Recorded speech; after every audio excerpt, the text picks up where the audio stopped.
we're going to do an activity today, obviously. And so you need to be in groups of 3 or 4, the same way that you have before. So decide on who your groups are while I hand out the papers here. And you can read the first introductory scenario while I get everything else handed out.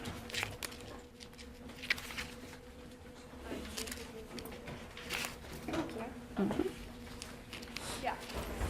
I'm passing out candies and plates again. And you can eat the candy. Okay, like we did with the other one, I'm going to hand out one sheet per group that this is what you're going to turn in. It just summarizes the biggest thing. Makes it easier for me to grade.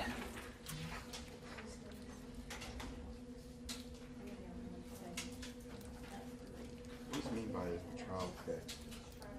Like a set number of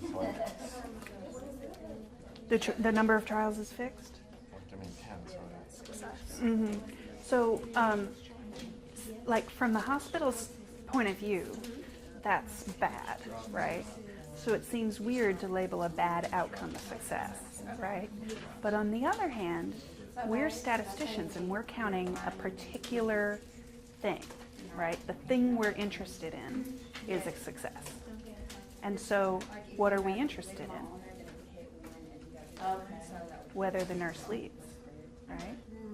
So that means that we're counting that as a success because the thing we're interested in happened. Even though from the hospital standpoint, it would be a negative, right? So in other words, we're labeling as a success the thing that we are interested in counting.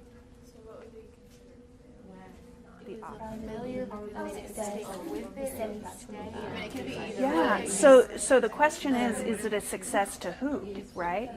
To the hospital, that's a bad thing, right? But to me as the statistician, the thing I'm interested in counting happened. So I go, ooh, success. The thing I'm interested in, it happened. We're interested in seeing how long they stay. Right. Okay, so it was a success. Yeah. So you as the researcher get to label a success anything. Okay? Okay, so I've had the same conversation with 2 different groups. That means I need to tell everybody, right? So how do we decide which thing is a success and which thing is a failure?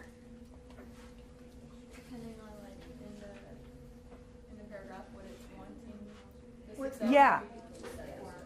So would that make So the question is, are the 2 probabilities for the 2 outcomes the same, or is the probability for different trials the same? So in this case, we're saying the probability of a success is the same for each trial. So when you drop your first candy, what's the probability that it lands on the L?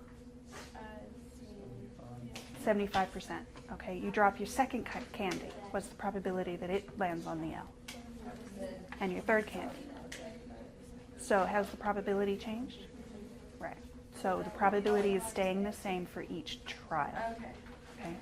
So people sometimes get that confused with the probability of different outcomes being the same, right?